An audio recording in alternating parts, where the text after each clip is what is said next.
Tundun Abiola, good morning. You have something to share with us today?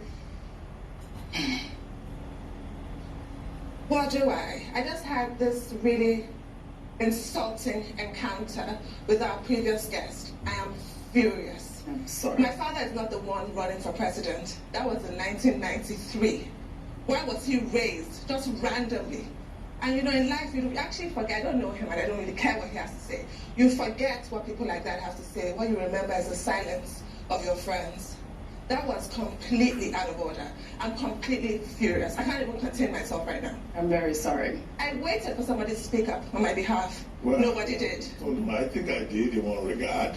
When he brought up that issue, I thought it was unrelated, truly, and that was why I said that was the mad dog incident. But did not say it was unrelated. It's okay. That was how it was described at that time. It's okay. I will defend myself. I will defend myself. I will defend myself. I will defend my father. In recent times, I've just been nauseated by the kind of revisionist history I've been subjected to. Everybody betrays that man constantly. Till today, how many times can you kill a man? What does he have to do what we're discussing today?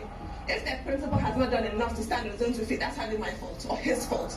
Invoking this man just willy-nilly, constantly being used, constantly being abused, constantly being betrayed. If everybody wants to do it, I will not do it. I only paused because I expected somebody else to handle it because you know my excesses. But because nobody else did, I will deal with it myself. That was bang out of order. All right, so Okay, we'll that was discuss an it after incident the in show. 1996, and the whole point about a mad dog is about the abuse of power by uniformed person. In Mad Dogs, Nura Imam was Air Vice Marshal. Nura Imam was the chief of air staff at the time, and they besieged from MKO Abiola's house, and they used excessive power. And then, of course, that's part of history. But I agree with you absolutely that it was unrelated. If anybody wants to run for president, they are supporters or promoters.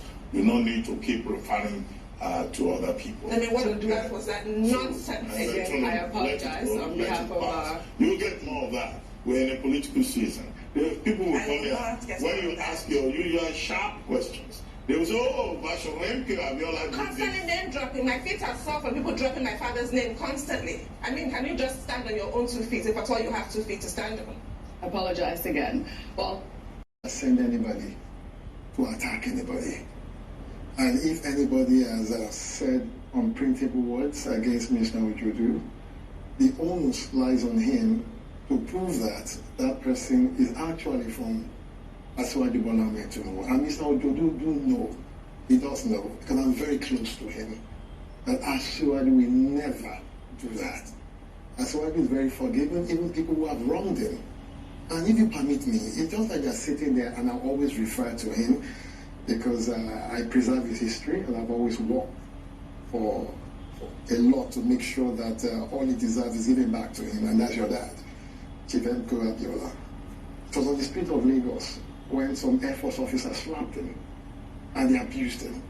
Yes, he was attacked by some military ratings and all of that. The Mad Dog incident. The Mad Dog incident.